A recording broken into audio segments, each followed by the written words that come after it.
పరలోకమందున్న మా తండ్రి, పరిశుద్ధుడైన దేవ, మా ప్రభువును తమ ప్రియకుమారుడు సొంత రక్షకుడు యేసుక్రీస్తు వారి పరిశుద్ధమైన నామమును బట్టి స్తుతిస్తున్నాను. ప్రభువా తండ్రి, నేను కూడా మీ ప్రజల మధ్య, సమాజం మధ్య మిమ్మల్ని ఆరాధించి మహిమపరిచే ధన్యత ప్రభా మీరు నాకు ఇచ్చినందుకే స్తుతిస్తున్నాను.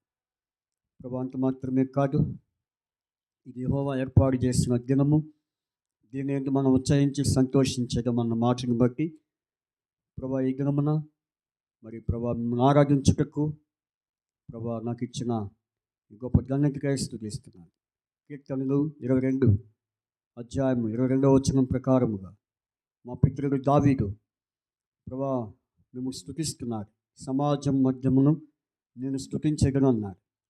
అవును తండ్రి, ఈనాడు నేను కూడా ప్రభా ఇటు సమాజము ప్రభా తండ్రి మీరు ఏర్పరచుకున్నటువంటి సమాజంలో ప్రభా తండ్రి ఆరాధించుటకు ప్రభా నన్ను ఎటువంటి సమాజంలోనికి మీరు తీసుకొచ్చి నన్ను ఆరాధికునిగా చేశావో అట్టి సమాజమును 5 ఆధ్యాత్మిక అనుగ్రహించినందుకై స్తుతిస్తున్నాను. ప్రభా విమోచించబడిన సమాజమని,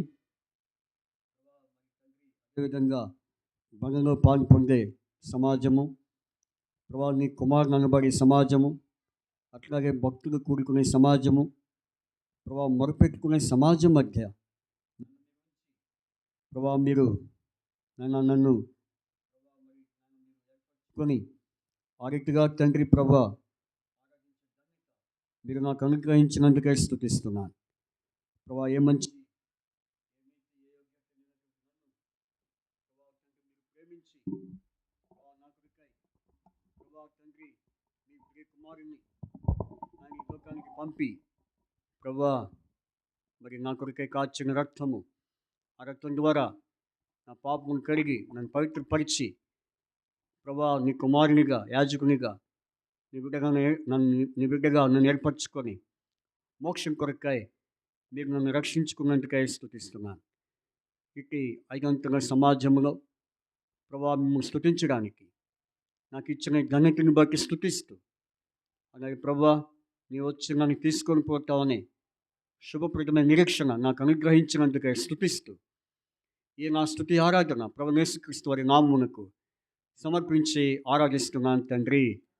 ఆమేన్. దయచేసి కూర్చోండి, చిన్న పాట పాడుకుందాం.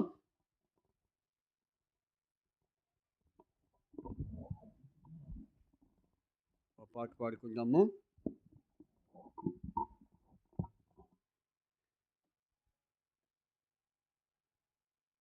పాట సంఖ్య పెద్ద పాటల పుస్తకంలో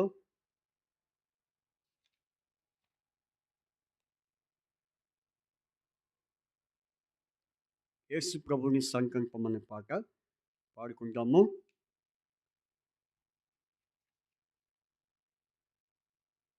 పాట సంఖ్య పాటల పుస్తకంలో నుంచి 187వ పాట 187వ పాట పాడుకుంటాం. అన్ని వచనాలు పాడుకోము కానీ మరి ఒక 2 వచనాలు పాడుకుంటాం. 187 పాట పాడుకుంటాం. లేచి నిలబడి పాడుకుంటాం. 1వ వచనము చివరి వచనం పాడుకుంటాం.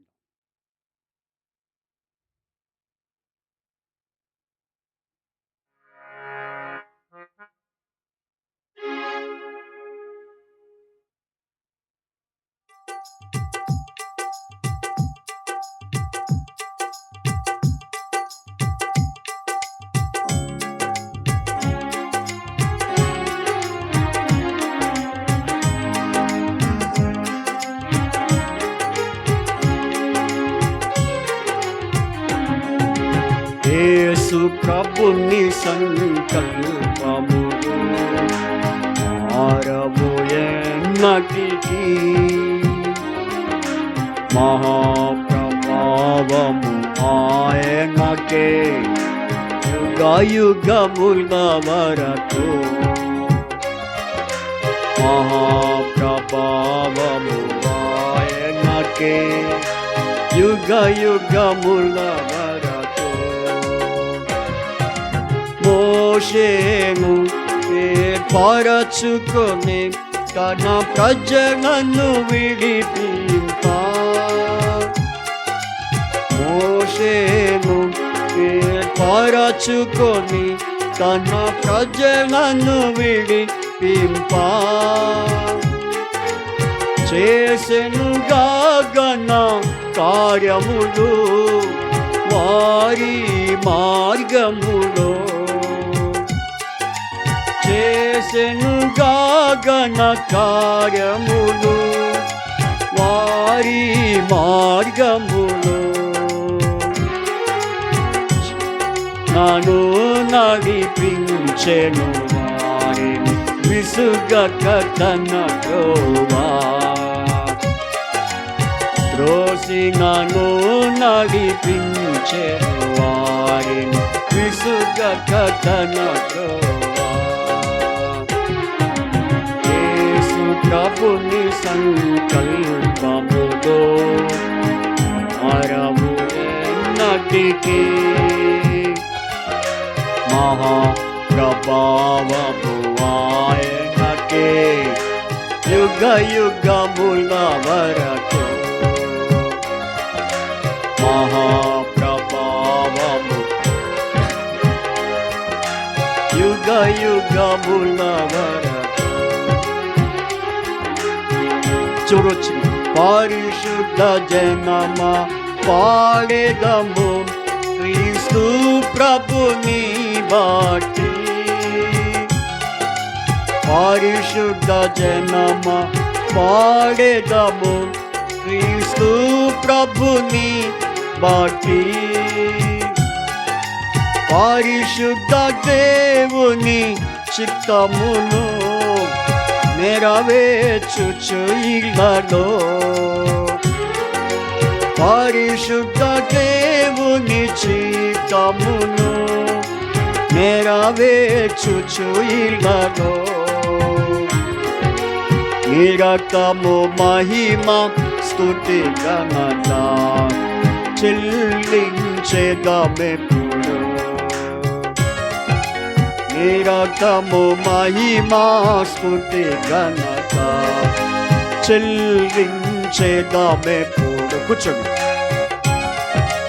యేసు ప్రభుని సంకల్పములో మారవు ఎన్నటికీ. మహాప్రభావము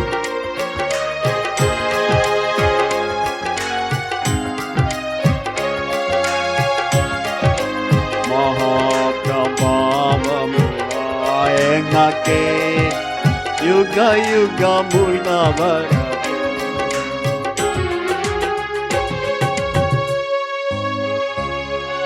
బైబిల్స్ పైకెత్తి బైబిల్ వచ్చి మనం పాడుకుంటాం.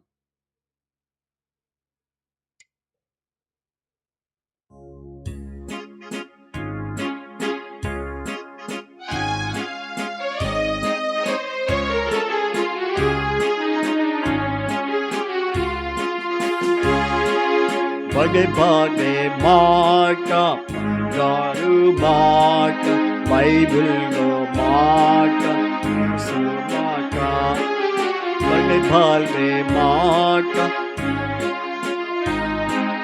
బైబిల్లో మాట మాట. నా జీవితాన నీ జీవితాన మరువాని మాట మాట. నా జీవితాన నీ జీవితాన మరువాని మాట యేసు మాట. బడే బాడే మాట బంగారు మాట బైబిల్లో మాట యేసు మాట.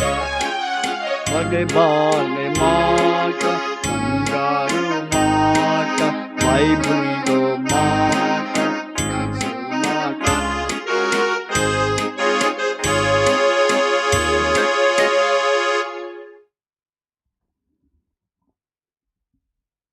దయచేసి మనము రెండవ వర్తమానంలోనికి ప్రవేశించగలుగుతున్నాం. అయితే మొదటిగా ఆరాధన వర్తమానంలో మనం ప్రభుని ఆరాధిస్తూ వచ్చాం. వర్తమానం విని ఆయన్ని మనము ఆరాధిస్తూ వచ్చాం. ఇప్పుడు తిరిగి ప్రభు మన మధ్య ఉంచబడిన ఈ రొట్టె రసంలో మనము పాలు పంపుడు పొందక ముందుగా కొన్ని మాటలు మనం ధ్యానం చేసుకొని మరి ఆ తర్వాత యోగ్యమైన రీతిలో మరి ప్రభు యొక్క మరి భోజనం ఈ యొక్క పాత్రలో మరి మనం పాలు పొందుగాక. దేవుని వాక్యం నుండి మరి ఇదే వచనాన్ని ఆధారం చేసుకుందాం. కీర్తన గ్రంథం కీర్తన 118 24వ వచనం. కీర్తన 118 24వ వచనం అందరం చదువుకుందాం. కీర్తన 118 24వ వచనము చదువుకుందాం. చదవండి. ఇది యెహోవా ఏర్పాటు చేసిన దినము, దీని యందు మనం ఉత్సహించి సంతోషించడము. కాబట్టి దేవుడు మనకు ఈ దినము మరి 2 దినాలు ఏర్పాటు చేశాడు. ఒకటేమో మనం ఆయన్ని ఆరాధించే ప్రభు దినము, అలాగే దేవుడు మనకిచ్చిన మరి తారీఖు. ఏంటి ఆ తారీఖు? 2024వ సంవత్సరము. అట్లాగే మరి 9వ మాసము మరి 22వ దినమున దేవుడు మనం ప్రవేశింపు చేశాడు. అందుకనే మరి ఆయన్ని మనము ఆరాధించటమే కాకుండా ఇంకొక వ్యక్తిని కూడా దేవుడు మనకు జ్ఞాపకం చేశాడు. ఎవరు ఆ వ్యక్తి? దైవజనుడు భగత్ సింగ్ గారు.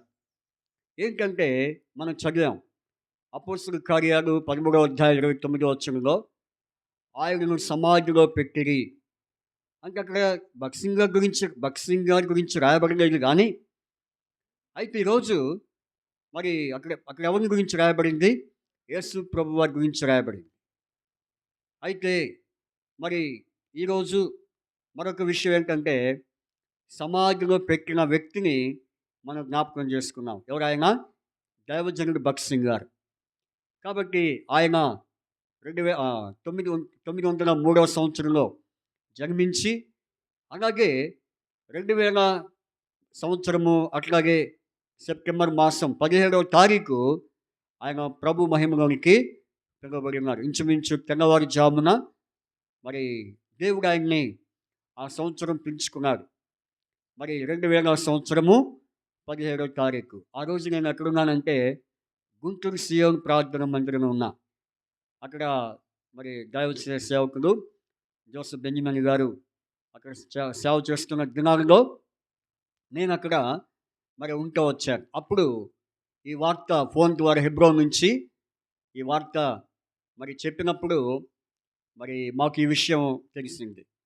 కాబట్టి ఆ దైవజనుడు భగత్ సింగ్ గారు ఆ సంవత్సరంలో చనిపోయి మరి అలాగే ఎప్పుడు ఆయన్ని సమాధి చేశారంటే 22వ తారీఖు సమాధి చేశారు. కాబట్టి అంతకుముందు మరి ఒక గొప్ప కొన్ని వింత కార్యాలు జరిగినాయి. ఏంటి ఆ వింత కార్యాలు? ఆయన చనిపోయినప్పుడు మరి ఆ భూమి కంపించిందని, తర్వాత రెయిన్బో ఇంద్రధనుస్సు చంద్రుని సూర్యుని చుట్టూ ఒక వలయము ఒకలాంటి మరి ఆ షేపు మరి ఒకలాంటి ఒక రూపము మరి వచ్చిందని సైంటిస్టులు కనుక్కున్నారు. ఆ రోజు కూడా సైంటిస్టులు ఆశ్చర్యపోయారు. ఆకాశ పరిశోధకులు కూడా ఆశ్చర్యపోయి ఇట్లాంటిది మేము ఎప్పుడు చూడలేదే ఇటువంటి పరిస్థితి అని చెప్పి మరి వారు ఆశ్చర్యపోయినారు. కారణం ఏంటంటే ఆ రోజు భగత్ సింగ్ గారు చనిపోయిన వార్త వారు కూడా తెలుసుకున్నారంట. ఎవరో ఒక వ్యక్తి, ప్రముఖమైన వ్యక్తి ఈ భూమి నుంచి ఆకాశానికి కొనుపబడ్డాడు కాబట్టి ఈ పరిస్థితి సంభవించిందని ఆనాడు ఆకాశ పరిశోధకులు వారికి చెప్పడం జరిగింది. కాబట్టి ఆ దైవజనుడు భగత్ సింగ్ గారు ద్వారా మరి మనకు దేవుడు ఒక క్రమాన్ని ఏర్పరిచాడు. ఏంటి ఆ క్రమము? సంఘ క్రమం. అందుకనే ఆనాటి నుండి ఈరోజు వరకు కూడా ప్రపంచవ్యాప్తముగా మరి ఎన్నో సంఘాలు మరి స్థాపించి దేవుడు ఆయన ద్వారా ఎన్నో సంఘాలు స్థాపింపచేసి సంఘ దర్శనం యొక్క నమూనాని దేవుడు ఆ దేవజనుడికి మరి చెన్నై పట్టణంలో మరి అక్కడ పన్నవరము కొండ అని ఉంది, ఇప్పటికి కూడా ఉంది ఆ కొండ. ఆ కొండ మీద మరి భక్సింగ్ గారిని దేవుడు ఆయన తీసుకెళ్ళి పిలిచి ఆ కొండ మీద దేవుడు ఆయనకి భక్సింగ్ గారికి దర్శనము చూపించాడు. ఆయనతో పాటు అప్పుడు మరి కోవర్కర్స్ ఉన్నారు, ఆయన జట్టు పని వారు కూడా ఉన్నారు. అయితే అక్కడ మరి సంఘ క్రమం ఏంటో ఆ కొండపై మరి మోషేకు చూపించిన రీతిగా దేవజనుడి భక్సింగ్ గారికి కూడా దేవుడు సంఘ క్రమం యొక్క నమూనాని చూపిస్తూ వచ్చాడు. కాబట్టి ఈరోజు ఆ దేవజనుని యొక్క మరి భూస్థాపన కార్యక్రమం రోజు కాబట్టి అయినప్పటికీ కూడా మరి దేవుడు మనకి ఎంతో ఈ గొప్పని ఆ దేవజనుడి ద్వారా మనకి ఈ క్రమాన్ని ఏర్పాటు చేసినందుకు మనం ఆయనకి ఎంతో కృతజ్ఞమై ఉన్నాం దేవునికి. కాబట్టి ఇప్పుడు మరి రెండవ వర్తమానంగా మనం చూడండి, కీర్తన గ్రంథం 22వ అధ్యాయం 22వ వచనం. కీర్తన ఈరోజు తారీఖుని బట్టి మరి కీర్తన 22వ మరి కీర్తన ఈరోజు తారీఖు 22వ తారీఖు కాబట్టి కీర్తన 22వ అధ్యాయం 22వ వచనం చదువుకున్నాం. ఆరాధన వర్తమానంలో ఈ వచనాన్ని చదువుకున్నాం. చదవండి. నీ నామమును నా సహోదరులకు ప్రచురపరచగను, సమాజ మధ్యమున నేను స్తుతించగను. సమాజ మధ్యమున స్తుతించగను. కాబట్టి ఒకే కారణము మరి మొదటి వర్తమానములో ఆరాధన వర్తమానములో సమాజము. కాబట్టి సమాజ మధ్యమున దేవుణ్ణి మనము ఆరాధించాలని దేవుడు మనతో మాట్లాడుతూ వచ్చాడు. ఎటువంటి సమాజ మధ్యములో దేవుడు మనల్ని తీసుకొచ్చి మరి ఆరాధికునిగా చేశాడు మనల్ని అంటే 5 విషయాలు మనం చూసాం. ఏంటవి? ఒకటి మరి విమోచన సమాజము. ఏ సమాజము? కీర్తన మరి 74 2వ వచనంలో విమోచన సమాజం మధ్య దేవుడు నన్ను తీసుకొచ్చాడు, ఆయన్ని మనం ఆరాధించుకోవచ్చు. రెండవదిగా కీర్తన 2వ దినవృత్తాంతములు 30వ అధ్యాయం 13వ వచనంలో రొట్టెల సమాజము. కాబట్టి రొట్టెల పండుగ ఆచరించు అతి విస్తారమైన సమాజము. అంటే వారు ఏ రొట్టె? పులియని రొట్టెలు మరి పండుగ ఆచరించే అతి విస్తారమైన సమాజం మధ్య దేవుడు మరి వారి దేవుణ్ణి ఆరాధిస్తున్నారు.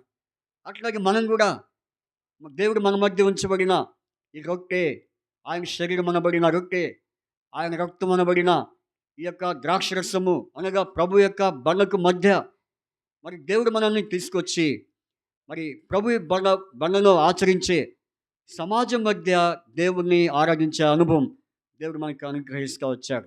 మూడవదిగా మనం చూస్తే కీర్తన 89:5లో మనం చూసాం పరిశుద్ధ దూతల సమాజము. ఎవరు పరిశుద్ధ దూతలు అంటే యోబు గ్రంథంలో మనం చూస్తే 39:7లో 38 38 కాబట్టి 7వ వచనంలో కాబట్టి 38వ అధ్యాయం 7వ వచనంలో ఏమని రాయబడింది? కాబట్టి దేవదూతలు అందరూ అని రాయబడింది. అనగా దేవదూతలు అంటే అక్కడ కింద ఏమని రాయబడింది అంటే దేవుని కుమారులు అనబడిన సమాజం. దేవుడు మనల్ని ఎటువంటి సమాజ మధ్యంలో తీసుకొచ్చాడంటే ఆయన కుమారులు అనబడిన సమాజ మధ్యంలోనికి తీసుకొచ్చి మనల్ని ఆరాధించేటట్టుగా చేశాడు. తర్వాత 4వదిగా మనం చూస్తే కీర్తన 149:1లో భక్తులు కూడుకొని సమాజం. ఎవరా భక్తులు అంటే దానియేలు 7వ అధ్యాయం 27వ వచనంలో ఎవరా భక్తులు? మహోన్నతుని భక్తులు. కాబట్టి ఒకప్పుడు మనము జెఫన్యా 1:4లో చూస్తే బయలుదేవత యొక్క భక్తుల మధ్యలో నుంచి మహోన్నతుని యొక్క భక్తుల మధ్యలోనికి ప్రభు తీసుకొచ్చాడు. 5వదిగా మనం చూస్తే ఏమని చూసాం? 5వది యోబు 8వ అధ్యాయం 30:28వ వచనంలో మరి అక్కడ రాయబడింది మరుపెట్టు సమాజము. ఏ సమాజము? మరుపెట్టు సమాజం మధ్యలోనికి ప్రభు మనం తీసుకొచ్చాడు. ఇటువంటి ఆధ్యాత్మికమైన మరి సమాజంలోనికి దేవుడు మనం రప్పించి ఆయన ఆరాధించేటట్టుగా చేశాడు. ఇప్పుడు చూడండి, క్లుప్తంగా దేవుని వాక్యాన్ని మనం మరి ధ్యానం చేసుకుందాం. మరి చూడండి, దావీదు మరి కీర్తన 22వ అధ్యాయం 22వ వచనంలో సమాజము మధ్య అని చెప్తూ వచ్చాడు. అయితే ఆ సమాజమే ఏ సమాజము? హెబ్రీ పత్రిక చూడండి. ఆ సమాజానికి ఏం పేరంటే హెబ్రీ పత్రిక. హెబ్రీ పత్రిక చూడండి. హెబ్రీ పత్రిక 2వ అధ్యాయము. హెబ్రీ పత్రిక 2వ అధ్యాయం 12వ వచనంలో అదంతా ఉంది కానీ చూడండి, 22వ కీర్తన మరి 22వ అధ్యాయంలో మరి 22వ వచనంలో రాయబడిన మాట ఇక్కడ రాయబడింది. ఏంటా మాట? నీ నామమును నా సహోదరులకు ప్రచురపరుతును, సమాజం మధ్యను నీ కీర్తిగానము చేర్తును. అక్కడున్న మాటే ఇక్కడ పౌలు చెప్తా వచ్చాడు. కాబట్టి వాక్యము నెరవేర్చబడేటట్టుగా దేవుడు చేశాడు. సమాజం మధ్య అంటే అక్కడ అర్థం ఏంటి? కింద సంఘము. ఏంటి? సమాజము అంటే సంఘము. కనుక ఇప్పుడు దీన్ని బట్టి చూస్తే సమాజం యొక్క అనుభవం ఏంటి? సంఘము. కాబట్టి సంఘములో దేవుడు మనల్ని మరి ఏర్పాటు చేస్తూ వచ్చాడు. కాబట్టి ఇంతకుముందు సంఘములో ఆరాధిస్తూ వచ్చాం. ఇప్పుడు సంఘములో ఆరాధించే మనము ఎటువంటి సంఘముగా మనం జీవించాలి. కాబట్టి దేవుని సంఘముగా కూడి ఉన్న మనము ఎటువంటి సంఘముగా ఉంటే ఆ సంఘము మహిమపరచబడుతుంది అనేది ప్రాముఖ్యమైన ప్రశ్న. ఇంతకీ సంఘము అంటే అర్థం ఏంటి చెప్పండి? సంఘము అంటే అపోస్తలుల కార్యాలు 20వ అధ్యాయము 28వ వచనంలో మరి సంఘం యొక్క మాటకు అర్థము అక్కడ మనం చూడవచ్చు. చూడండి, అపోస్తలుల కార్యములు 20వ అధ్యాయము 28వ వచనం. దేవుడు తన స్వరక్తమిచ్చి సంపాదించిన సంఘము. చాలు. కాబట్టి దేవుడు తన స్వరక్తమిచ్చి ఏం చేశాడు? సంపాదించిన సంఘము. కాబట్టి సంఘము ఎట్లా ఎలా ప్రారంభమవుతుందంటే తన స్వరక్తం ఇచ్చి. ఎవరు రక్తం ఇచ్చి? యేసు ప్రభు వారికి రక్తం ఇచ్చి ప్రపంచవ్యాప్తముగా యేసు ప్రభు వారు ప్రతి ఒక్కరి కొరకు ఆయన ఏమిచ్చాడు? రక్తం ఇచ్చాడు. ఎవరైతే ఆయన రక్తం ద్వారా మరి కడగబడి విమోచించబడ్డారో వారే సంఘము. కాబట్టి సంఘములో 2 రకాలు ఉన్నాయి. ఒకటేమో భూ సంబంధమైన సంఘమై, అంటే భూమి మీద మరి ఏర్పరచబడిన వారు, మరి రక్షించబడిన వారు ఒక సంఘం అయితే, రేపు ఇంకో సంఘం ఉంది. ఏ సంఘం అది? ఎత్తబడే సంఘం. కాబట్టి దాన్ని ర్యాప్చర్ అంటే యేసు ప్రభు వారు కడబోర స్వరము ఊదినప్పుడు మరి ఈ సంఘమంతా ఎక్కడెక్కడ ఉన్న వారి సంఘాలన్నీ కూడా ఒక్క సంఘముగా ఎత్తబడే అనుభవము.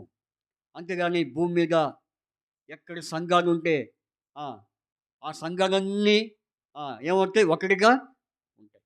కాబట్టి ఒకటేమో భూమి మీద దేవుణ్ణి సేవించే సంఘమైతే, రెండవది యేసు ప్రభు వచ్చిన తర్వాత ఎవరైతే భూమి మీద ఆయన రాకడి కొరకై సిద్ధపడతారో వారందరూ ఎత్తబడిన గుంపులో ఒక సంఘం. కాబట్టి ఇప్పుడు మనము ఈ భూమి మీద దేవుని సంఘముగా కూడి ఉన్నాం. అందుకనే ఏ సంఘం ఇది? ఆయన స్వరక్తమిచ్చి సంపాదించబడిన సంఘం. కాబట్టి ఇప్పుడు మనం ఒక సంఘముగా ఇక్కడ కూడి ఉన్నాం. దేవుని సమాజముగా దేవుడు మనల్ని ఇక్కడ మరి కూడుకొని మనల్ని ఇక్కడ ఆరాధించేటట్టుగా దేవుడు మనకు ఈ కృపను అనుగ్రహిస్తూ వచ్చాడు. కాబట్టి మరి ఇటువంటి సంఘం మనం కూడి ఉన్న ఈ సమాజం, లేకపోతే సంఘము ఏ విధంగా జీవించాలి, ఈ సంఘము ఎట్లా ఉంటే రేపు ఎత్తబడే సంఘముగా మరి ఉంటుందో అనేది ప్రాముఖ్యమైన ప్రశ్న. కాబట్టి ఈ సంఘము ద్వారా చూస్తే మరి అహరోను కాలంలో కూడా, అహరోను మోషే కాలంలో వారు ఏం చేశారంటే సర్వ సమాజ సంఘం ఎదుట వారు ఏం చేశారు? సాగిలో పడ్డారు. ఆనాడు సర్వ సమాజ సంఘము అని పేరు అక్కడ సంఖ్యాకాండంలో మనం చూడవచ్చు, 14వ అధ్యాయం 5వ వచనంలో. సరే, ఇప్పుడు మనం చూస్తే ఈ సంఘము ఏ సంఘము? పేరు ఏమైనా ఉందా? అయితే సంఘానికి ఒక పేరు ఉంది. ఏం పేరు? తన స్వరక్తమిచ్చిన సంఘం. కాబట్టి సంఘములో దేవుడు మనల్ని చేర్చాడు.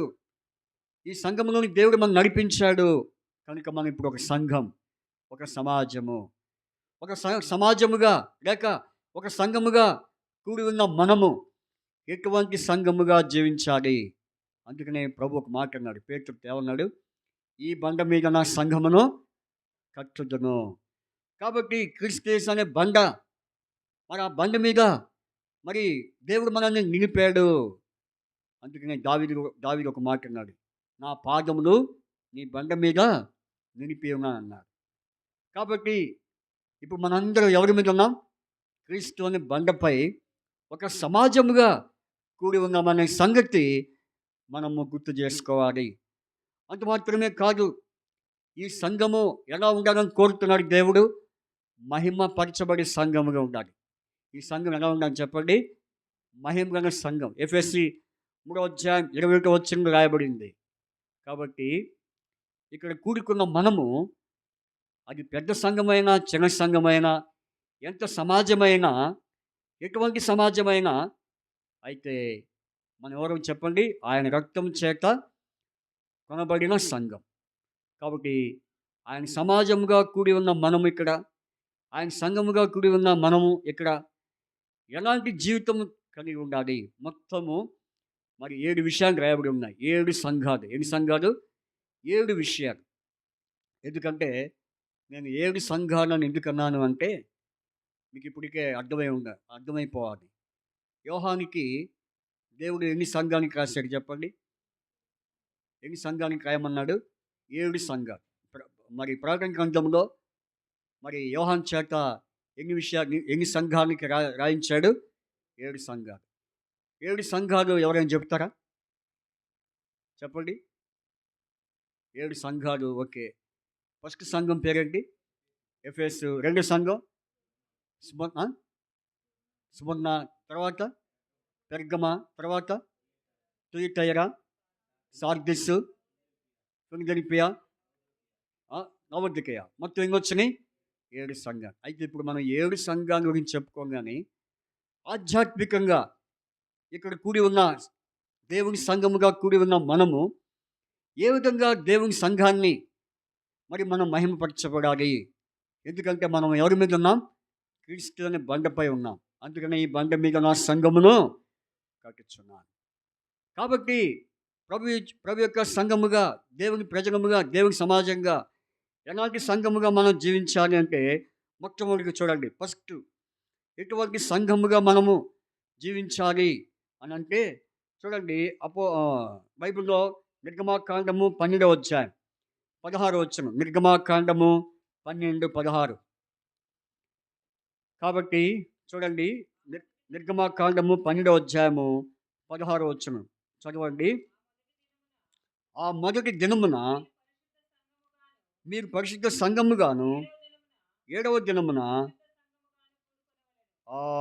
చూడండి 12:16 మరి ఈ మాట మనం చూసాం. ఆ మొదటి దినమున మీరు పరిశుద్ధ సంఘముగాను, 7వ దినమున పరిశుద్ధ సంఘముగా కూడుకొనవలెను. చూసారా? కాబట్టి మరి 7 సంఘాలలో ఆధ్యాత్మికంగా 7 సంఘాలలో మొదటి సంఘము ఎలాంటి సంఘముగా మనం జీవించాలి? ఇక్కడ పరిశుద్ధమైన సంఘముగా మనం ఇక్కడ ఉండాలి. లేకపోతే ప్రభు మన మధ్య సంచరించలేడు, ప్రభు మన మధ్య నివసించలేడు. అయితే పరిశుద్ధ సంఘం అని పేరు ఎందుకు వచ్చింది చెప్పండి? పరిశుద్ధ సంఘం అని పేరు ఎందుకు వచ్చిందంటే పరిశుద్ధులు ఎలా ఉండాలి? సంఘముగా ఉండాలి. ఎలా పరిశుద్ధులు ఎట్లా ఉండాలి? విశ్వాసులు పరిశుద్ధులుగా ఉంటేనే, పరిశుద్ధులుగా ఉంటేనే ఆ సంఘానికి ఏం పేరు? పరిశుద్ధ సంఘం. అందుకని చూడండి, మరి బైబిల్లో మరి ఒక మాట రాయబడింది. ఏ మాట అంటే లేవియాకాండము, ఒక మాట మనం చూస్తే లేవియాకాండంలో మరి చూడండి మాట 23:35. లేవియాకాండము 23 వాటిలో ఆ, పరిశుద్ధ సంఘముగా కూడవలెను. అందులో మీరు ఆ, మీరు జీవనోపాధి అయిన ఏ పనియు చేయకూడదు. కాబట్టి పరిశుద్ధ సంఘం అనే పేరు మనం తీసుకొచ్చే వారంగా ఉండాలి. అంటే అక్కడ ఏమని రాయబడింది? ఏ పనియు చేయకూడదు. ఎప్పుడు? 7వ దినమున. మనం చదివాం ఇందాక నిర్గమాకాండం 12:16లో. 7వ దినమున మనం ఎలాంటి సంఘముగా కూడుకోవాలి?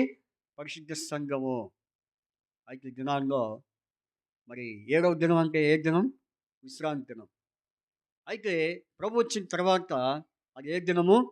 ఆదివారం. ప్రభు దినం.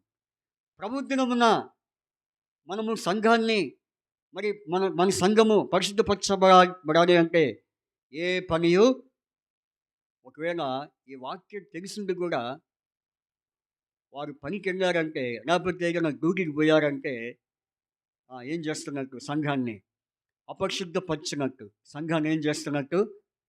ప్రభు ఇంత నుంచి ఇంతగా మరి చెప్తున్నాడు అంటే ప్రజలు ఏమనుకుంటున్నారు? ఏముంటుందే అన్నట్టుగా ఉంటున్నారు.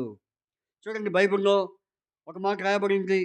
ఏ మాట అంటే మరి సంఖ్యాకాండం 16 3వ వచనంలో ఈ మాట మనం చూద్దాం. చూడండి సంఖ్యాకాండం 16వ అధ్యాయం 3వ వచనంలో మోషే అహరోనులకు విరోధముగా పోగుబడి మీతో మాకేం పని? ఈ సర్వ సమాజంలో ప్రతివాడు పరిశుద్ధుడే. ఏమంటున్నారు చెప్పండి? ప్రతివాడు పరిశుద్ధుడేనంట. ఎట్లా అవుతారు పరిశుద్ధుడు? అవుతారా? సంఘంలో ప్రతివాడు పరిశుద్ధుడు. వీళ్ళు ఎవరికి చెప్తున్నారు? అహరోనుకి మోషేకి చెప్తున్నారు. ఏమని? మోషే అహరోనుకి విరోధముగా పోగుబడి ఏమంటున్నారు? మీతో మాకు పని అంటే మాకంతా తెలుసు, మేమంతా చేయగలము, ఏదైనా మేము సాధిస్తాము. అందరు ఇక్కడ ఎవరు? అందరూ పరిశుద్ధులే. చూసారా? పరిశుద్ధులు అవుతారా? చూడారా? విరోధముగా పోగుబడి ఏమంటున్నారు? అందరూ పరిశుద్ధులే, మా మధ్య యెహోవా ఉన్నాడని వీళ్ళు చెప్పుకుంటున్నారు. వీళ్ళు అనుకుంటే సరిపోద్దా? వీళ్ళు అనుకుంటే సరిపోద్దా? ఎందుకంటే వారు విరోధముగా ఉన్నారు. చూడారా? పరిశుద్ధ దినమున దేవుని సంఘములో మనము ఈ సంఘాన్ని పరిశుద్ధపరచబడాలంటే ఏం చేయకూడదు? ఏ పనియు చేయకూడదు. అంటే దేవుని సమయాన్ని దేవునికి ఇవ్వాలి. దేవుడు మనకి ఎన్ని సమయాన్ని ఇచ్చాడో 6 రోజులు మన సొంత సమయాన్ని మనం వాడుకోవచ్చు. అయితే 7వ రోజు దేవుని సమయం అనే విషయాన్ని మనం గుర్తించాలి. ఈనాడు ఎంతమంది ఈ వాక్యము ఎరిగి ఉండి కూడా ఆదివారం వస్తే ఎక్కడికి వెళ్ళిపోతున్నారు? మరి ఓవర్ డ్యూటీ అంట, లేకపోతే పనికి వెళ్తున్నారు, లేకపోతే ఏదేదో వారి సొంత కార్యక్రమాల కోసము మరి వెళ్ళిపోతున్నారు. కానీ ఆదివారము దేవుని దినాన్ని విసర్జిస్తున్నారు. అట్లాంటప్పుడు ఈ సంఘము ఎలా పరిశుద్ధపరచబడుతుంది? సంఘములో ఉన్న విశ్వాసులు ఏ విధంగా పరిశుద్ధపరచబడతారు? కాబట్టి పరీక్షించుకుందాం. ఇదివరకు నువ్వెన్నోసార్లు ఆదివారం దేవుని పరిశుద్ధ దినాన్ని పెట్టుకొని ప్రయాణం చేస్తుంటావు, ఎక్కడికో పోయావు. అయితే పరీక్షించుకుందాం. ప్రభువా, నిజమే, నా వలనే ఈ సంఘము అపరిశుద్ధంగా ఉందేమో, నన్ను బట్టే ఈ సంఘాన్ని నేను పరిశుద్ధపరచబడలేకపోతున్నానేమో, నన్ను క్షమించు. ఇక నుంచైనా నేను ప్రభువా ప్రతి ఆదివారము నీ సన్నిధిలో కనబడతాను, ప్రతి ఆదివారము నీ సన్నిధిలో ఆరాధిస్తాను, ప్రతి ఆదివారము నిన్నే సేవిస్తానని మనం తీర్మానం చేసుకుంటే ఈ సంఘము ఎలా ఉంటుంది? పరిశుద్ధ సంఘముగా ఉంటుంది. కాబట్టి ఫస్ట్ సంఘం ఏ సంఘం? ఎలాంటి సంఘంగా ఉండాలి? ఈ సమాజము పరిశుద్ధ సమాజం, పరిశుద్ధ సంఘం. అందుకనే మరి పూర్వ దినాల్లో పరిశుద్ధ సమాజ కూడికలను పెడతారు. ఏ కూడికలు? పరిశుద్ధ సమాజ కూడికలు. భక్తి సింగ్ గారు ఉన్న టైంలో మరి పరిశుద్ధ సమాజ కూడికను పెట్టేవారు. అంటే ఎక్కడెక్కడో సంఘాలన్నీ కూడా హెబ్రోన్కి చేరాయి. హెబ్రోన్కి చేరినప్పుడు దాదాపు 7 రోజులు, ఎన్ని రోజులంట? 7 రోజులు జరిగాయంట. ఆ 7 రోజులు కూడా ఎట్లా ఉండేది ఏ విధంగా ఉండేదంటే, అంటే నేను చూడలేదు గానీ, ఆయనున్న దినాల్లో అయితే మా తర్వాత ఉన్నామని చెప్తున్నారు సేవకులు. పరలోకం దిగి వచ్చినట్టే ఉండేదంట. ఎలా ఉండేది? పరలోకము దిగొచ్చినట్టే. అంటే పరలోకం దిగి వచ్చిందంటే, ఆ స్థలం ఏమై ఉంటే పరలోకం దిగి వచ్చినట్టు ఉంటది? Very good. పరిశుద్ధంగా ఉంటేనే ఆ యొక్క పరలోకం దిగి వచ్చినట్టు అనిపిస్తుంది. ఈ రోజుల్లో దేవుని మందిరాల్లో పరలోకం దిగి వచ్చినట్టుందా? లేకపోతే ఎవరు దిగి వచ్చినట్టు ఉంది ఇప్పుడు? అపవాది దిగి వచ్చినట్టు చేసుకుంటున్నాం మనమే.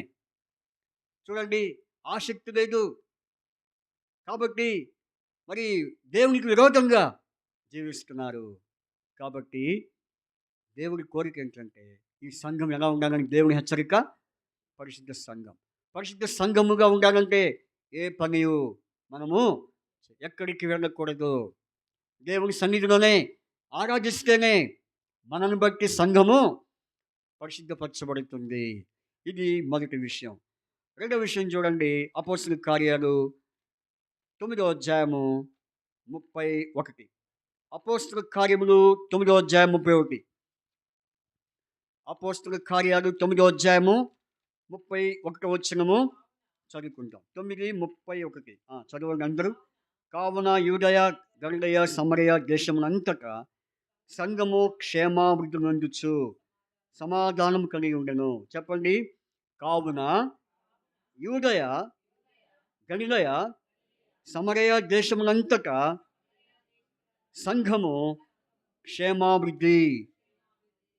రెండవదిగా ఎలాంటి సంఘం ఉండాలి? ఇది క్షేమాభివృద్ధి. క్షేమములో అభివృద్ధి అంటే సంఘము క్షేమంగా ఉండాలి. మొదటిగా సంఘము పరిశుద్ధంగా ఉండాలి. రెండవది ఇప్పుడు మనం చూసాం అపోస్తలుల కార్యం 9:31లో మరి క్షేమకరమైన సంఘం. కాబట్టి ఈనాడు సంఘాలు క్షేమకరంగా ఉండే పరిస్థితులు పోయినాయి. సంఘము క్షేమంగా ఉండాలి అని దేవుడు హెచ్చరిస్తూ ఉన్నాడు. ఎట్లా సంఘము క్షేమంగా ఉంటుంది చెప్పండి? అది కూడా ఒక వాక్యం నేను చూపిస్తాను. మొదటి కొరింథీ పత్రిక 14వ అధ్యాయము. మొదటి కొరింథీ 14వ అధ్యాయము. 12వ వచనం. మొదటి కొరింథీ 14:12. మీరు ఆత్మ సంబంధమైన వరముల విషయమై ఆసక్తి గలవారు గనుక సంఘములకు క్షేమము అభివృద్ధి కలుగు నిమిత్తము. చూడండి ఇక్కడ ఏమని రాయబడింది? మీరు ఆత్మ సంబంధమైన వరముల విషయమై ఆసక్తి గలవారు గనుక సంఘమునకు క్షేమాభివృద్ధి. సంఘానికి క్షేమాభివృద్ధి కలిగించాలంటే ఏముండాలి? ఆసక్తి. మొదటిగా సంఘము పరిశుద్ధపరచబడాలంటే ఏ పని కూడా మనం పెట్టుకోకూడదు. దేవునికి మనము అప్పగించాలి. రెండవది, సంఘము క్షేమాభివృద్ధి చెందాలి అంటే ఏ విధంగా? ఆసక్తి. ఇప్పుడు మనం చూసాం 1 కొరింథీ 14:12లో మరి ఆసక్తి గలవారుగా మరి ఉండాలి. నిజంగా ఈ దినాల్లో మరి ఎంత మటుకు విశ్వాసమైన మన జీవితాల్లో, పరిశుద్ధమైన మన జీవితాల్లో ఆసక్తి ఉంది. ఒక్కసారి నిన్ను పరీక్ష చేసుకుంటే నువ్వెంత ఆసక్తిగా ఉన్నావు నీకు అర్థమైంది. ఎందుకంటే ఆసక్తి లేకపోయే దినాలు ఈరోజు ఎటువంటి దినాలు వచ్చేసినాయి? ఆసక్తి లేని దినాలు వచ్చేసినాయి. ఒకప్పుడు ఎంత ఆసక్తిగా ఉండేవారు, ఎంత శ్రద్ధగా ఉండేవారో. అయితే ఈ రోజుల్లో ఇప్పుడు ఎట్లున్నారు? ఆసక్తి కోల్పోయిన వారిగా ఉంటున్నారు. ఎందుకంటే బిజీ షెడ్యూల్. ఏ షెడ్యూల్ అయిపోయింది ఇప్పుడు? Busy schedule. కుటుంబం పని, కుటుంబం బాధ్యత, కుటుంబ హడావుడి, ఫ్యామిలీ మరి రెస్పాన్స్, అలాగే ఉద్యోగ బాధ్యతలు, ఇంకా పిల్లల బాధ్యతలు ఇవన్నీ ఎక్కువైపోయి వీటిలో పడిపోయి చివరికి ఏమైపోతున్నారు? ఆసక్తి లేని వారిగా ఉంటున్నారు. సరే, అది అట్లా ఉంచండి. ఇంకో విషయం చెప్తా. వాక్యం వినే విషయంలో కూడా ఈరోజు ఎట్లా ఉన్నారంట? ఆసక్తి లేని వారిగా ఉంటున్నారు. ఒకప్పుడు వాక్యం అంటే అయ్యో వాక్యం పోయిద్దేమో, అయ్యో వాక్యం మిస్ అవుతానేమో అనే భయాలు ఒకప్పుడు ఉంటే ఈ రోజుల్లో ఇప్పుడు ఎప్పుడైనా పోవచ్చులే. ఆరాధన వర్తమానం అయిపోయిన తర్వాత పోవచ్చు. లేకపోతే రెండో వర్తమానం చెప్పినప్పుడు పోవచ్చు. ఏంటి దాని అర్థం చెప్పండి? అనాసక్తి. ఏంటది? అనాసక్తి. చూసారా? ఎంత భయంకరమైన దినాల్లో మనం ఉంటున్నాం. కాబట్టి సంఘము ఎందుకు క్షేమంగా ఉండలేకపోతుంది అనంటే ఆసక్తి లేకపోవటం బట్టి. కనుక ఒక్కసారి నిన్ను పరీక్షించుకో. నీ ఆసక్తి ఎంతవరకు ఉందో.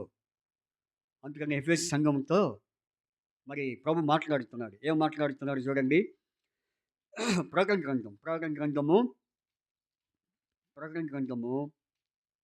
రెండవ అధ్యాయం. ప్రకటన గ్రంథం 2వ అధ్యాయం చూడండి.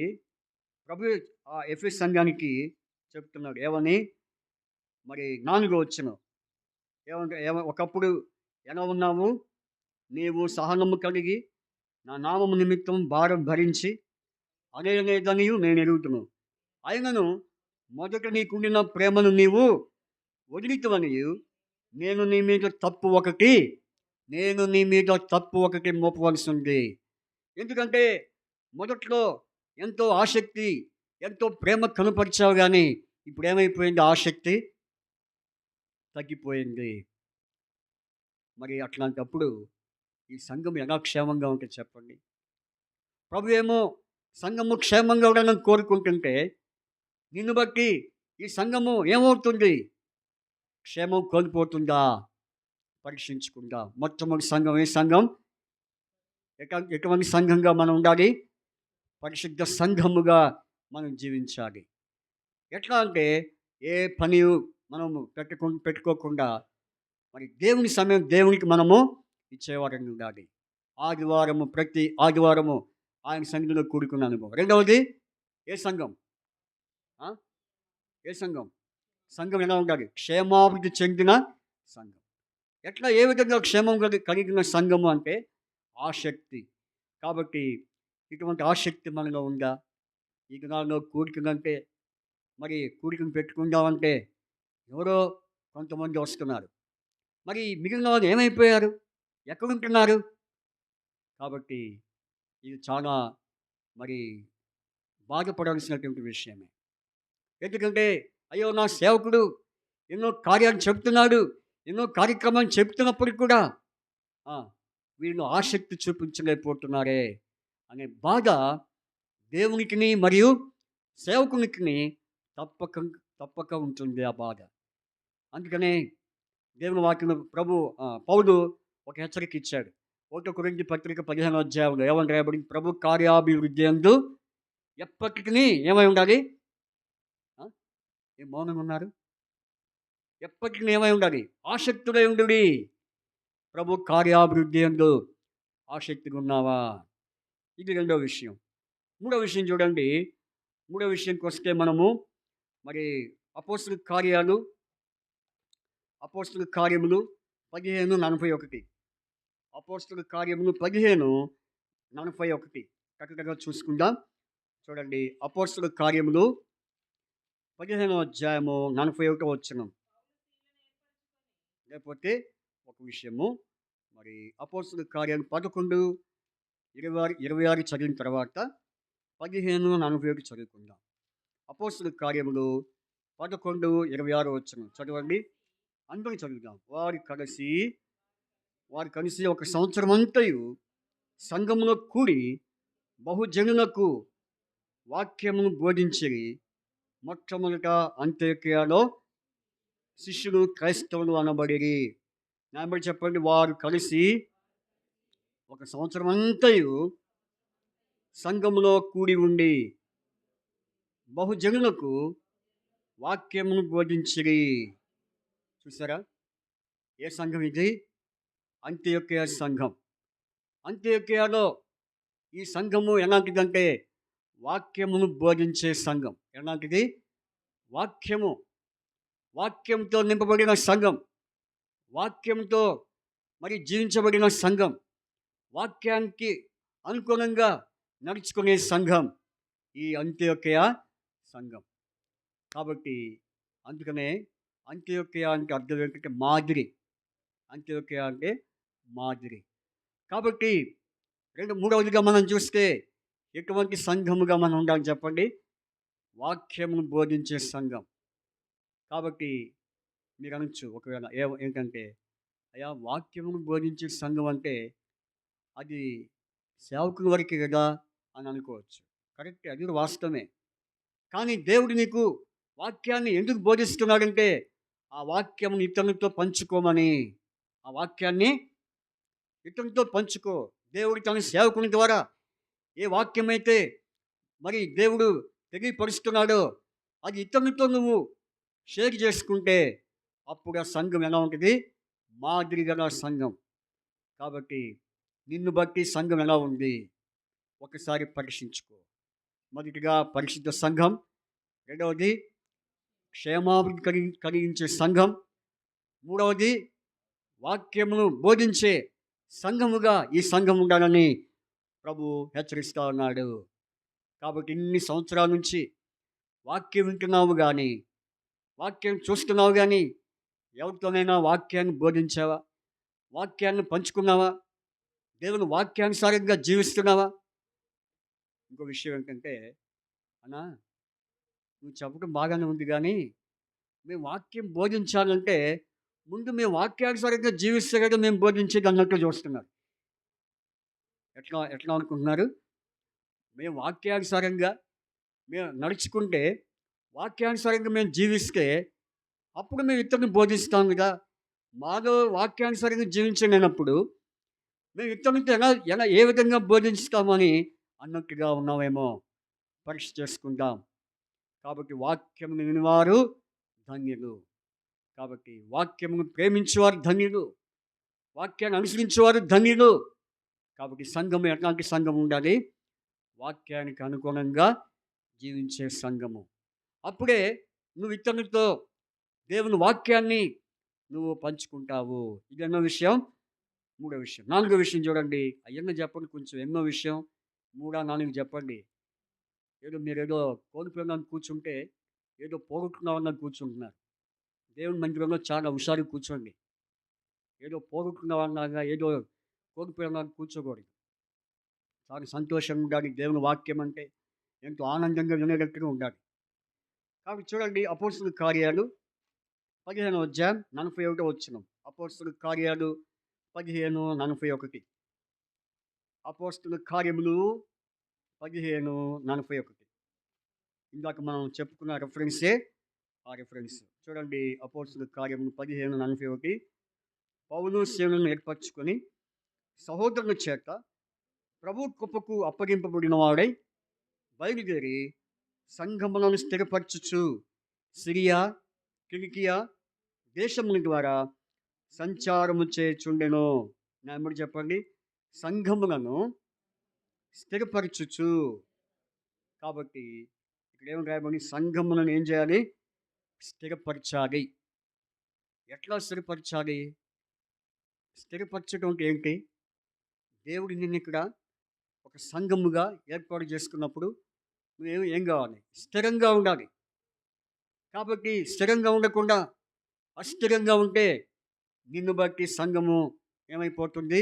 అస్థిరమైపోతుంది. ఏమైపోతుంది? అస్థిరము. అందుకనే స్థిరంగా ఉండే సంఘముగా ఉండాలంటే ఏం చేయాలో చూడండి అన్నమాట. ఆ మాట దానికి రిఫరెన్స్ ఒక రిఫరెన్స్ ఉంది. అపోస్తలుల కార్యాలు 16:5. అపోస్తలుల కార్యాలు 16వ అధ్యాయము 5వ వచనం చదవండి. గనుక సంఘములు విశ్వాసమందు స్థిరపడి అనుదినము లెక్కకు విస్తరించుచుండెను. కాబట్టి ఈ సంఘము స్థిరంగా ఉండాలి అంటే ఏముండాలి చెప్పండి? విశ్వాసము.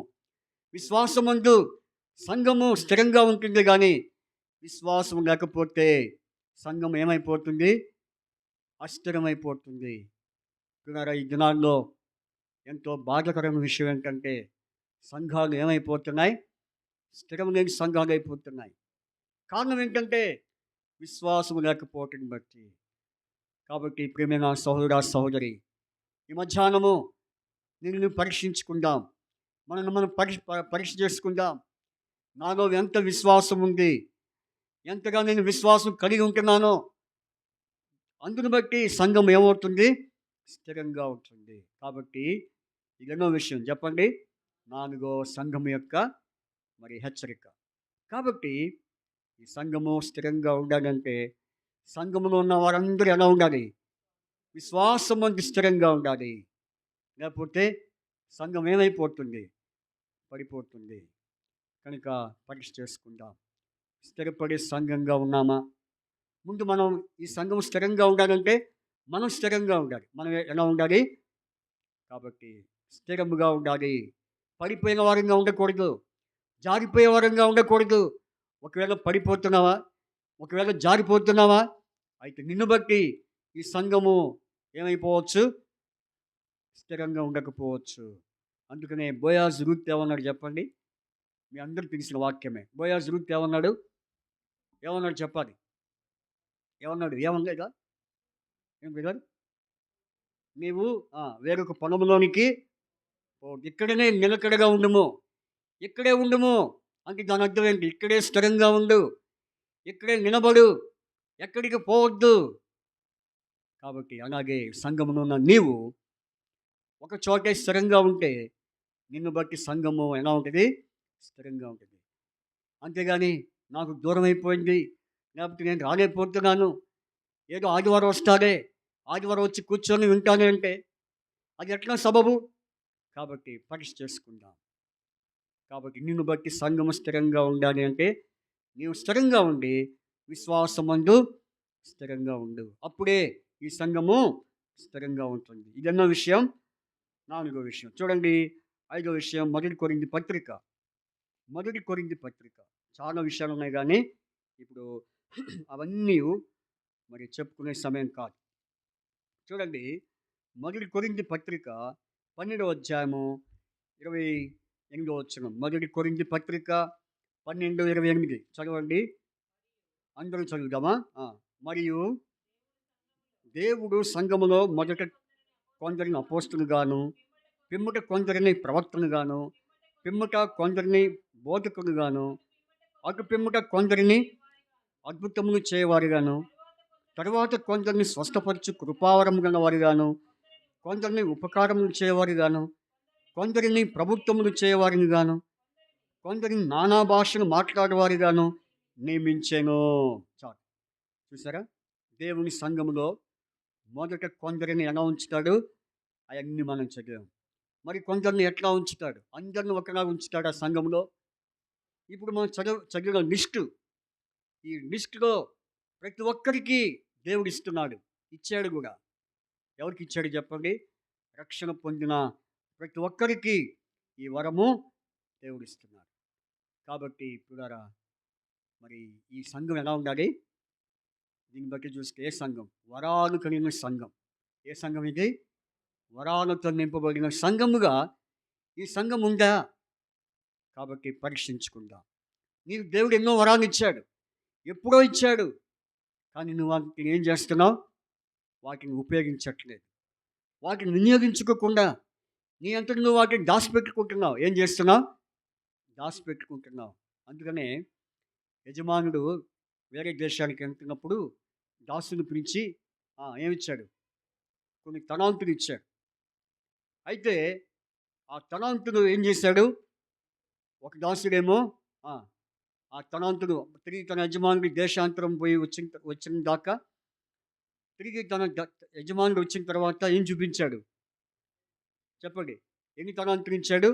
5 తలాంతులు ఇచ్చిన తర్వాత వచ్చాడు. వచ్చి ఏమయ్యా మరి ఏం చేసావంటే, ఇదిగో మై మాస్టర్, ఇంగ్లీష్లో మాస్టర్ అని ఉంది, ఇదిగో యజమానుడా నేను రెట్టింపు తలాంతుని తీసుకొచ్చానన్నాడు. అప్పుడు ఏమన్నాడు చెప్పండి ఆ వ్యక్తిని? మంచి దాసుడా అన్నాడు. ఏమన్నాడు? మంచి దాసుడా. ఇంకోటి ఉన్నాడు, ఎవడు? చెడ్డ దాసుడు. వాడు ఏం చేసి భూమిలో దాచిపెట్టేశాడు. అంటే దాని కారణం ఏంటి? ఎందుకు దాచిపెట్టాడు? ఎక్కడైనా అభివృద్ధి పొందుతాడేమో, ఎక్కడైనా డెవలప్ అవుతాడేమో అని ఒక అసూయ, ఒక వ్యసనము. కాబట్టి అయితే ఆ వ్యక్తిని పట్టుకుని ఏమన్నాడు? చెడ్డ దాసుడా అన్నాడు. ఏమన్నాడు? కాబట్టి మంచి దాసుడు ఏం చేశాడు? ఇచ్చిన తలాంతులను వినియోగించాడు, ఉపయోగించాడు. అయితే చెడ్డ దాసుడు ఏం చేశాడు? వాటిని దాచిపెట్టుకున్నాడు. ప్రియమైన క్రైస్తవుడా, ప్రియమైన సహోదరి సహోదరుడా, ప్రభు నీకెన్నో వరాలిచ్చాడు. నీ ఇవ్వలేదు అనుకుంటున్నావు కానీ ఆయన ఎప్పుడో ఇచ్చాడు నీకు. అయితే వాటిని ఏం చేస్తున్నావు? దాచి పెడుతున్నావు. రేపు ఒక దినం వస్తుంది, నా కోసం నువ్వు ఏం చేశావు? ఓ విశ్వాసి, నా కోసం నువ్వేం తీసుకొచ్చావు? చూడండి, చిన్న పిల్లలు ఏమంటారు? ఇంటికి రాగానే డాడీ, మమ్మీ ఏం తెచ్చావని అడుగుతారు. ఏమడుగుతారు? ఏం తీసుకొచ్చావు అంటే అప్పుడు ఏమంటారు? సారీ నాన్న, ఏమి తీసుకుంటానంటే గుడ్ డాడీ అంటారా? బా, యువర్ వెరీ గుడ్ డాడీ అని అంటారా? లేకపోతే పో డాడీ, నీ అంత చండాలప్పుడు ఎక్కడ? మా ఫ్రెండ్స్ డాడీ చూడు, వాళ్ళ డాడీని ఏం చేస్తున్నాను, నువ్వేం చేస్తున్నావు అంటారా? అంటే వాళ్ళకి ఎంత బాధ ఉంటే ఆ మాట అంటారు. అట్లాగే ప్రభు కూడా రేపు అడుగుతాడు, నా కోసం ఏం తీసుకొచ్చావు? నా కోసం నువ్వేం చేసావు? ఏదో వాక్యం వినిపోతున్నావు, అంతేగాని నా కొరకు నువ్వేమైనా ఏం చేసావు? అందుకని ప్రియమైన వారినరా, పరీక్షించుకుంటాం. దేవుని కోసం నువ్వేం చేస్తున్నావు? దేవుని కొరకు నువ్వు ఎలా జీవిస్తున్నావు? నువ్వు అనుకోవచ్చు ఏమని, నేను మందిరానికి రావటమే ఒక గొప్ప వరమయ్యా అని అంటారా? అది వరం కాదు. అది ఎట్ట వరం అయింది? దేవుడు ఇంక ఇచ్చిన వరాలను ఉపయోగించడమే గొప్ప ధన్యత. కాబట్టి సంఘం ఎలాంటి సంఘముగా ఉండాలని దేవుని యొక్క హెచ్చరిక. వరాలు వరాలు వరాలుతో నింపబడిన సంఘము, అలాగే దేవుని వరాలను ఉపయోగించబడిన సంఘముగా ఈ సంఘం ఉండాలని ప్రభు ఇస్తున్న హెచ్చరిక. ఇదనో విషయం. 5వ విషయం. 6వ విషయం చూడండి. ఎఫ్ఎస్సి పత్రిక 5వ అధ్యాయం 24వ వచనం. ఎఫ్ఎస్సి 5:24. ఎఫ్ఎస్సి 5:24 చదవండి. సంఘము క్రీస్తునకు లోబడినట్లుగా భార్యను కూడా చూసారా, ఇక్కడ ఏమని రాయబడింది? సంఘము క్రీస్తుకు ఏమై ఉండాలి అంటే 6వ విషయం ఏంటంటే, ఏ సంఘం చెప్పండి? చెప్పాలి. ఏ సంఘం? లోబడే సంఘం. కాబట్టి లోబడాలి అంటే ఇంకో మాటలో చెప్పాలంటే సరెండర్ అయిపోయాలి, సరెండర్ అవ్వాలి, లేకపోతే ఒబే చూపించాలి, ఒబే అవ్వాలి. దేవునికి మనం ఒబేగా ఉంటున్నామా? లోబడేవారిగా ఉంటున్నామా? ఈ సంఘం ఎట్లా ఉండాలని దేవుని యొక్క హెచ్చరిక అంటే లోబడాలి. కాబట్టి ఎన్నిసార్లు ప్రభు నీతో మాట్లాడాడు, ఎన్నో వర్తమానం ద్వారా దేవుడు నిన్ను సంధించాడు. అయితే లోబడకుండా జీవిస్తున్నావేమో, ఎదురు తిరుగుతున్నావేమో, వ్యతిరేకంగా ఉంటున్నావేమో, విరోధంగా ఉంటున్నావేమో. అయితే లోబడితేనే ప్రభు ఏం చేస్తాడు? ఆయన రాకడను నిన్ను ఎత్తబడే గుంపుగా ఉంచుతాడు. కాబట్టి ఈ సంఘము లోబడే సంఘముగా జీవించాలని ప్రతి దానికి నువ్వు లోబడాలి. దేవుని సేవకుడు ఏదైనా చెప్పినప్పుడు లోబడాలి. సంఘ పెద్దలు ఏదైనా చెప్పినప్పుడు లోబడు. లేకపోతే పెద్దవారు ఏదైనా చెప్పినప్పుడు లోబడు. లేకపోతే వారు ఏదైనా సలహా ఇచ్చినప్పుడు, ఒక మంచి సలహా ఇచ్చినప్పుడు లోబడు.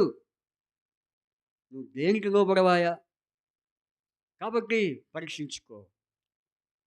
కనుక లోబడే సంఘము, ఈ సంఘం ఉండాలని ప్రభు యొక్క హెచ్చరిక. 7వదిగా చూసుకొని మనము ముగించుకుందాం. చాలా విషయాలు ఉన్నాయి కానీ చివరిగా మరి హెబ్రీ పత్రిక 12:23. హెబ్రీ పత్రిక 12:23 చదువుకొని మనము ముగించుకుందాం. హెబ్రీ పత్రిక 12:23. పరలోకమందు రాయబడి ఉన్న జ్యేష్ఠుల సంఘమునకు వారి మహోత్సవమునకును అందరి న్యాయాధిపతి అయిన దేవుని యుద్ధకును సంపూర్ణ సిద్ధి పొందిన ఆత్మల యుద్ధకును సంపూర్ణ సిద్ధి పొందిన నీతిమంతుల ఆత్మల యుద్ధకును. 23వ వచనం మనం చదివాం. పరలోకమందు రాయబడి ఉన్న ఏ సంఘం ఇది? ఏ సంఘం అంటే? ఎక్కువైందా మీకు? టైం ఎక్కువైందా? ఏ సంఘం ఇది? జ్యేష్ఠుల సంఘం. ఏ జ్యేష్ఠులు వీళ్ళు? జ్యేష్ఠులు అంటే ఎవరు? ప్రథమ పురుషుడు. మామూలుగా ఒక కుటుంబంలో ఆడపిల్లలు గాని, మగ పిల్లలు గాని పుడితే ముందు పుట్టినోడిని ఏమంటారు? జ్యేష్ఠ కుమార్తె లేకపోతే జ్యేష్ఠ కుమారుడు. రెండోవాడిని ఏమంటారు? కనిష్ట కుమారుడు, కనిష్ట పుత్రిక. తర్వాత మూడో వ్యక్తిని ఏమంటారు? ఇక మూడో వ్యక్తిని ఏమంటారు? తృతీయ కుమారుడు అంటారా? ఏమంటారు? మూడవ కుమారుడు అంటారు. కాబట్టి జ్యేష్ఠుల సంఘము అంటే జ్యేష్ఠులు అంటే ముందు. కాబట్టి ముందు పుట్టినోడిని ఏమంటారు? జ్యేష్ఠ కుమారుడు అన్నట్టుగా అన్నిటికంటే ముందున్న సంఘం. కాబట్టి జ్యేష్ఠుల సంఘం. అందుకనే దీనికి ఇంకో విషయం కూడా మనం చెప్పుకోవచ్చు. జ్యేష్ఠత్వం అనేది కూడా చెప్పుకోవచ్చు. ఏంటది? జ్యేష్ఠత్వం అంటే స్వాస్యం. కనుక మరి ఒక ఇంట్లో కుమారుడు పుట్టినప్పుడు, కుమార్తెలు పుట్టినప్పుడు ముందు ఎక్కడి నుంచి వస్తారు? ఏదైనా స్వాస్థ్యం పంచడానికి కానీ, ఆస్తి పంచడానికి కానీ ముందు ఎక్కడి నుంచి వస్తారు? రెండవ వాడి దగ్గర నుంచి వస్తారా? మూడవ వాడి దగ్గర నుంచి వస్తారా? ముందు మొదటి వ్యక్తి దగ్గర నుంచి వస్తారు. అంతే కదా?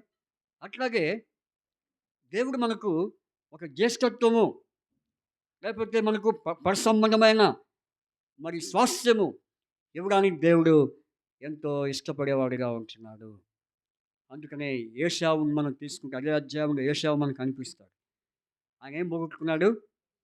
జ్యేష్ఠత్వాన్ని ఏం చేసుకున్నాడు? కొనుక్కున్నాడు, అమ్మేసుకున్నాడా?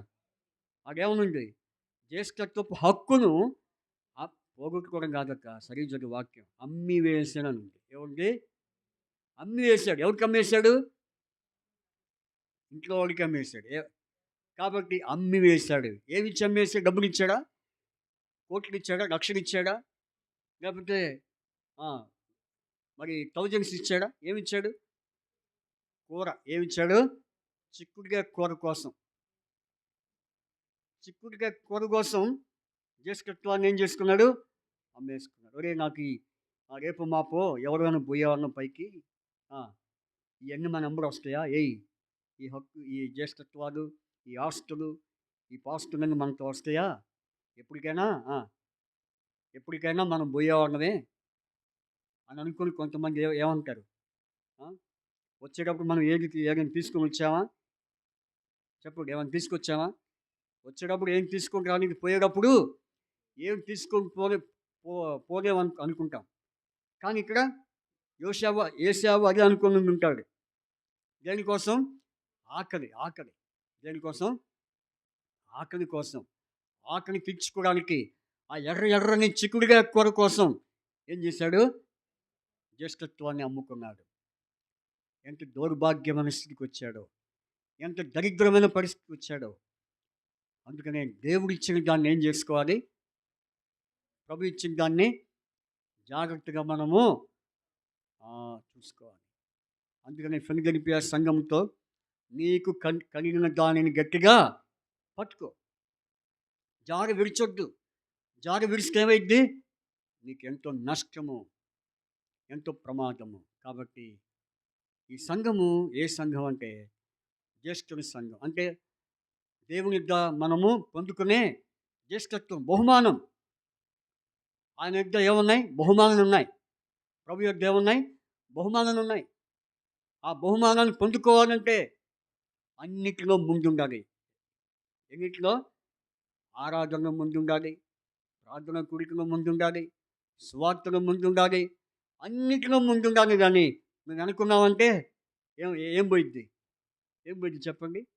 జ్యేష్ఠత్వము, పరలోకం ముందు జ్యేష్ఠత్వం పోయిద్ది. కొంతమంది దానికి కూడా ఇష్టపడిన వాళ్ళు ఉన్నారు.